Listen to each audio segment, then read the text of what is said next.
The final score, Wrexham 2, Bristol City 0, an excellent performance, and it feels satisfying as well, considering how we've tended to go against Bristol City over the last, 20 odd years, 25 odd.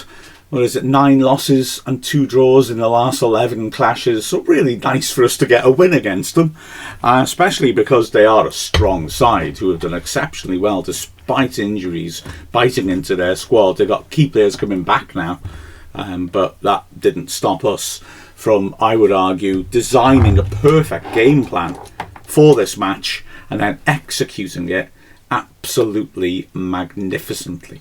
So a couple of changes from the side that did so well without the ball at Ipswich, but wasn't quite as creative as it would have liked to have been. And those changes were in the front 2 positions. Kiefer Moore, fit enough to play, having got extra treatment over the weekend, and Nathan Broadhead, who looked so lively off the bench at his old club on Saturday, playing off more. And from the very start, the excellence of our setup was illustrated.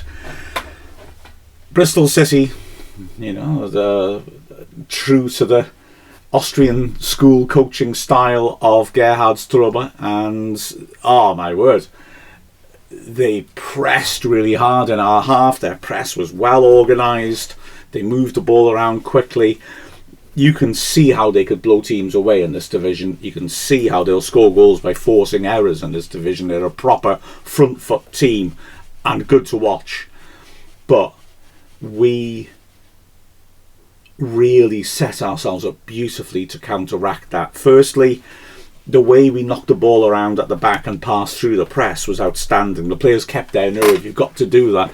This has been an issue in the past, in the last couple of years, as we've been going up to the division. Sometimes, usually in away games, you'll get caught out by an energetic high press. But wow, the work we did in our own half with the likes of Dobson and Sheaf and Cleworth. I shouldn't list players who made contributions. Broadhead dropping deep as well, but the way we zinged that ball around and moved it quickly and bypassed the press was just an object lesson in how to deal with that sort of front foot approach by the opposition. It was magnificent to watch. And at the other end, we pressed hard, we put pressure on, and we used Kiefer Moore judiciously. So we weren't just knocking long balls. It was tempting, I thought, before the match, bypass the press by hitting Moore early. We didn't just do that, but when we did hit him, we caused issues. He was holding the ball up, he was helping it on, and like I said, a key element here in the first half hour, Broadhead's movement and his ability to find space between the lines.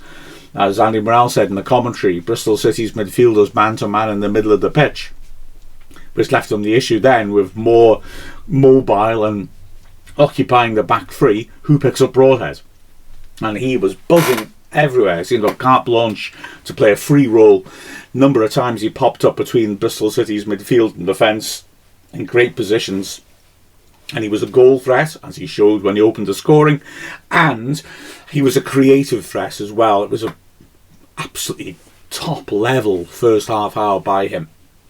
We took the lead with the first real chance of the game, but you couldn't say that we didn't deserve it. 16th minute, good thinking by Hyam. There was a sharpness about Wrexham all night. Free kick, he takes it quickly. It's lovely communication. He isn't even on the ball when the free kick's given, and he comes across. McLean is standing on the halfway line, and he is obviously communicating with Hyam, either verbally or just through their looks. And McLean suddenly sets off on a sprint down the left. Hyam hits the free kick over the top of a defence that hasn't set itself up yet. McLean receives a good ball deep, brings it down, pulls it back to Thomason, who's running a furrow into the ground in that left channel, back and forth, and he helps it quickly on to Broadhead, just outside the D, and it's a classic Broadhead finish. Shifts it onto his right foot, textbook technique, curling it around Vitek and inside the right post. A brilliant finish by Broadhead, and he wasn't finished yet. He would continue to cause problems. 4 minutes later, Wrexham have a penalty shout, which a ref doesn't give. I think he's right not to give it, but it was a funny one. It's basically Dobson hitting that long ball to Moore, who is back to goal on the edge of the area, and Dickie, the centre-back, central to the three, comes across and pushes him over. Well, not in the eyes of the ref. I've got to be honest and say that it depends what angle you look at it. From my angle in the Wrexham Lager stand, it looked clumsy rather than a deliberate push. From actually the main camera angle, it looks like clumsiness. When you see the closer angle, I mean, it does put two hands on Moore's back and push him. I'm saying that's not a penalty. But I'm not saying that all officials would say it's not a penalty. I think if you're going to knock him over, I think you're better off running into him and making it look a bit more accidental. It's borderline if it was in or outside the box as well, to be honest. I think it might have just been outside as well. But either way, it was an indication that Moore, who gave them real problems last season, was threatening them again. A minute later, more danger. This time a great ball out from the back by Scar down the right flank, and Longman on the run with a brilliant touch, taking it down out of the air. He whips across the face of goal. He hits it into the ground and it goes fizzing across the goal. And Moore can't reach it, so if he gets there, he scores. Maybe he should have done. I don't think he expected Longman to deliver quite so early. Now the defenders, and it whizzed past. Also, Moore had just been complaining about that push in the back. Maybe he hadn't quite got his head around, right, let's get back in and attack the 6-yard box again. But it was a great ball in. And Wrexham keep going. Another minute later, another chance. Cleworth with a nice little studied header to find Broadhead, who's dropped deep. He hits a great long ball over to the right hand side and then goes on a lung busting run. So from being on the edge of his own area helping defend, he suddenly is the furthest Wrexham player forward. Moore is in a wrestling match with Dickie. Dickie grabs his shirt. Moore keeps going. Dickie gets ball between Moore and the ball.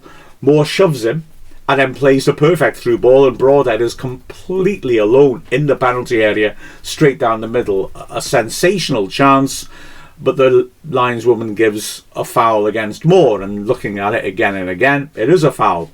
Just wonder whether he could have been a little bit more subtle in the way that he made contact on Dickie, because Dickie was again being troubled by Moore. Bristol City get their first really decent opportunity on a breakaway. Thomason receives a header from Moore. It's not quite where he wanted to be. It comes off his chest and is intercepted and played forwards. And then it's a really nice piece of work by Hirakawa, who helps it on to Mehmedi in the left channel, and he's sprinting one-on-one against Okonkwo. It's a tight offside call, but I think it's the correct offside call. He's onside. Okonkwo, of course, is good on one-on-ones, comes out quickly, makes himself massive, not just big, and Mehmedi tries to drill it into the roof of the net, puts it over the bar. It's a bit closer than I thought it was initially, but he's probably better off trying to hit the corners than drive it into the roof of the net against the 6'7" keeper who's good at standing up. And so the danger is gone. In fact, from the goal kick, Wrexham carve out a fabulous chance to go 2-up, long goal kick. Moore wins it well, knocks it down, and Dobson feeds it inside to Broadhead in midfield, and then he goes on a great run through the middle. He and Thomas have made so many runs from deep positions. Broadhead plays an absolute worldie of a return pass, splits the defence wide open. Dobson is completely clear, one-on-one with the keeper, and tries to work it to the keeper's left hand and puts it about a yard wide. He'd be so disappointed not to at least work the keeper. Vitek's come out really quickly, and in a nod to his Man United's roots, he's on loan from them, does the Peter Schmeichel handball goalie thing, spreading his arms and legs, and yeah, Dobson realised maybe he just drilled it underneath like Kieran Durkin did at Old Trafford. And that was a game that we got to, of course, by beating Ipswich in the Cup, the only other time we played them apart from last Saturday. Irrelevant, but it makes me happy to mention it. So yeah, Wrexham don't take that chance, and there is an important point to be made here. Gerhard Stoiber is, like I said, a good tactical coach. He sets his teams out thoroughly, and he does make little alterations and tweaks during games that make a difference. And even though like I said, the first 30-35 minutes, we were dominant against a top team. They were always going to come back into it. Sturber finds the balance and starts to change the match, and the last 10 minutes of the half are very much Bristol City's. The thing, of course, is that this Wrexham team knows how to defend, and we managed to dig deep. Although we have to do a lot more penalty area defending than we did at Ipswich, for example, or Middlesbrough, for that matter, which I think tells you something about Bristol City's threat. The first bit of danger starts off rather scruffily, if I'm honest. It's a corner which is cleared. When it comes back in, there's a couple of lucky bounces on the edge of the area for City, but it drops in the end to Mehmedi, and he rips in a shot from the right channel just outside the box, which takes a horrible deflection in front of Okonkwo. Okonkwo can't hang on to it. It drops loose. Rees lunges in, and the ball spins to McCrory, who puts it into an open goal. The referee disallows the goal for a foul on Okonkwo. It's interesting on this. Bristol City were very angry about this decision, and talking to their press guy after. I've not heard what Sturber's got to say about the game, but he said he's very level-headed after the matches, and the only game decision he didn't like was this one, the disallowed goal. I've got to say, I felt at the time, and I stand by this, it's a clear foul on Okonkwo. It's nothing to do with the ball being knocked out of his hands. Don't think he ever has the ball under control. But Rees lunges in, understandably, because he's looking to win the ball and set up a goal. He kicks Okonkwo in the face, or makes enough contact on his face to certainly warrant a foul. And he interferes with Okonkwo, even if he's not kicked it out of his hands. It's a cast iron foul to me. I could not notice that McCrory didn't celebrate when he knocked it in there. He just tapped it in, jogged back to the halfway line. I don't think he thought it was a goal. There is another thing I have to point out, though. Part of the reason why Rees can't get to the loose ball before Okonkwo, and part of the reason why he is off balance and makes contact with Okonkwo, is that Dan Scarr does a beautiful, crafty job of holding on to his shirt. If you look back at it again, you can see both of them are completely off balance, sort of back to back, like an ABBA video. And Scarr is clever, he's cute, he keeps his arm in, so it's not obvious he's reaching out and pulling the shirt, but he doesn't let go. And Rees is off balance because of it. So if you were to ask me honestly, and I don't blame the ref for missing anything here, because you only get one chance to see it, and it was a bit of a scramble. If you ask me, is it a foul on Okonkwo? Yes. If you ask me, is it a penalty? Yes, I think it is, to be honest with you. So Wrexham are touch lucky. There was no luck a minute later when Bristol, who've been throwing out some massive handball shouts, some of which are about as mad as that R. Kelly opera. If you haven't seen it, look for some clips on YouTube. It's crazy. They're shouting for all sorts of that stuff. The most legitimate looking one they do get is a minute later. There's another ball into the box. Wrexham can't get it off straight away. Cleworth tries to drill a clearance, and it hits Dobson. Goes near his hand, definitely. And again, City are up, and the fans are up. It's not a penalty. He's too close to Cleworth. The ball's drilled at him hard into his hip and then bounces out. And although his arm's away from his body, he's moving his arm away from the ball, but the ball bounces off his body onto his hand. So, until this season, it was in the rules, wasn't it, that if the ball comes off your body, it can't be handball. Now it's still generally seen that way. Just it's not a hard and fast rule. And secondly, looking at the replay, I'm not totally convinced it does touch his hand. But it's the most convincing of the handball shouts they had, and they had a good number of them, to be fair. I thought the ref did very well. Any Bristol City fan watching this, of course, will now be throwing stuff at their screen. But that's the nature of refereeing, isn't it? It's usually one side are unhappy with them, and if both sides are, they probably had a good game. Anyway, Wrexham goes straight up the other end, and again have a chance. It's a free kick stood up towards the edge of the box, and Moore gets up well, nods it down into the channel. McLean has got ahead of him.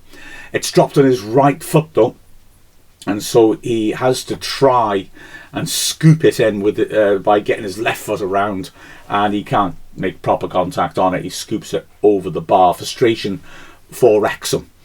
Bristol City get one more opportunity at the half, and Randall finds Roberts coming forwards from centre back. He drills a shot from about 20 yards, 25 yards, goes over the bar. And then in the last minute of added time, there's just a little moment of excitement by Wrexham, and Dobson feeds a good ball again down the right. Longman sticks a big looping ball into the far post, which I thought was going out, but it doesn't. Goes beyond the far post. Moore goes up thinking he might be on to something here, can't quite reach it, and McLean is right behind him, and I think he's unsighted by Moore going up, so he doesn't react till it's gone over Moore's head, and by that point it's too late and the chance is gone. So Wrexham 1 up at half time, and good value for that lead, but Bristol City have clearly shown they are the sort of side who can turn games round. It's us who have the first chance of the second half, and it's another decent one. It's a free kick for Bristol City, stood into the box, much too close to Okonkwo, takes it comfortably and then quickly delivers it out to the right hand side. Dobson helps it quickly down the right. Like I said, Wrexham really playing at pace with the ball. Longman does well, carrying it forwards to drive the fullback back, but keeps his head up, spots Broadhead again, picking up nice space in the gap between midfield and defence, finds him again. Broadhead is snappy, he quickly helps her on. Thomason's made another great run and he latches onto it in the left channel, touches it into the box, but then drills it over the bar. Within a minute there's danger at the other ends.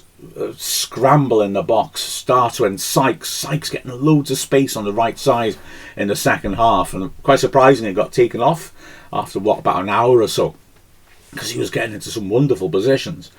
He pulls the ball back in. Mehmedi tries to hit it around the corner towards goal. Kluwer sticks with him really well and gets a block where it ricochets. Reese looks offside, having seen it again, and maybe he isn't actually, to be fair. At the time I was astonished he wasn't given, and he, on the side of the 6-yard box, just basically just back heels it blind in to try and cause a problem. It ricochets around before finally we get it clear, but City recirculate it down the flanks again, get another dangerous ball in which Kluwer deals with well. It's sustained pressure, but like I said, Wrexham are really good at soaking up the sustained pressure and defending the box when we have to, and we managed to do so. And then it's Wrexham coming forwards, and this was an opportunity. Broadhead first, brilliantly wins a free kick. He's isolated up in the middle of the pitch, got 3 players around him, and he holds it up, great soft feet, wins the free kick. Thomason races up and takes it quickly and puts Moore in down the left channel. Dobson makes a great run down the right channel and drags some defenders away, and Moore has a sight of goal. It's pretty much exactly where he hit that hat-trick goal against Cardiff, and he tries to do the same, drills it low across the keeper, and it goes just wide this time, not by much of the far post.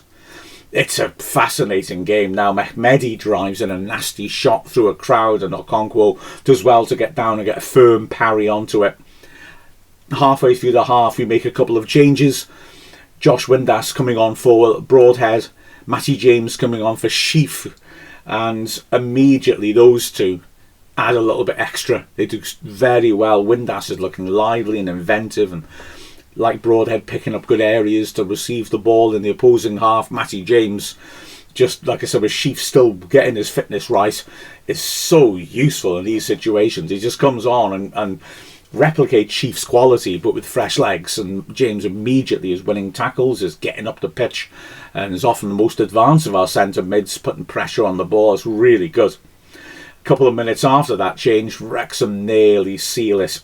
Great work by Dobson, who makes a good tackle and then feeds another good direct pass to Moore down the left channel. He cuts inside again, smashes it this time rather than looking for the bottom corner.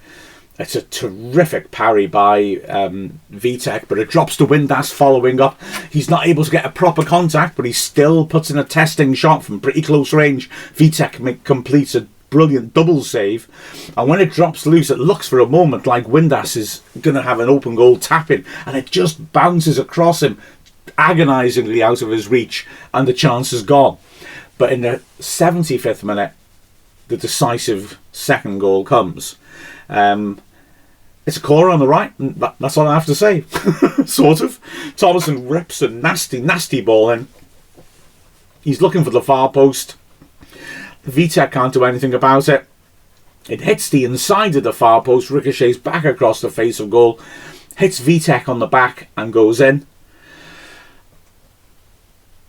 It seems to have been ascribed to Vitek as an own goal. I think that's a bit of a shame, because Thomason deserved a goal for this performance.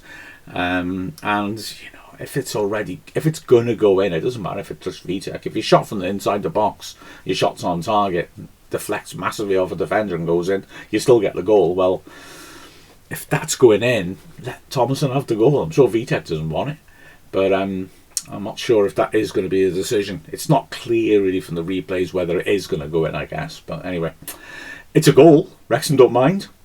And we gain confidence from that and hold Bristol City well at arm's length, and on the break are looking really lively. We get a few good positions, only really take advantage of one of them. Good refereeing again. Moore is fouled. He spins Tanner and is running away from him. The defender grabs his shirt blatantly, but Moore keeps going. Referee allows him to, and when he feeds it into the edge of the box, Windass again in that left channel where we're popping up and making so many chances, drills it in, and this is a really good save by Vitek. Very strong hands to push it away and far out of danger. Sam Smith comes on for Moore, who's put in 81 excellent minutes, but having been doubtful coming into this game, I mean, he needs a little bit of a rest. We do have a game on Saturday, funnily enough, and Smith works hard as well, working the defence. The last chance of the game comes in the final of the 5 added minutes, and it is purely a matter of can Bristol City stop us keeping a 4th consecutive clean sheet, because the 4th consecutive home win is already in the bag, and they can't because Conquo excels. He's made a few good saves in added time, doesn't he, this season? Pring feeding it into the edge of the D. Mehmedi really nails a raking strike. It's really flying towards goal. Okonkwo does brilliantly to get his hands up and just tip it over the bar. Wrexham defend the corner well, and the final whistle goes. And Wrexham have another excellent result, and that league table is starting to look prettier and prettier, ain't it? I'm very happy with it. Great stuff from Wrexham. And, well, another home game to come on Saturday, another one to look forward to. And let's hope that we can find our form against a team who are phenomenally good away from home and are having a nightmare at home, Blackburn Rovers. Fascinating game. They all are in this league. It's great. Bring on the next one with a final score of Wrexham 1, Bristol City 0. I'm Mark Griffiths from Wrexham AFC.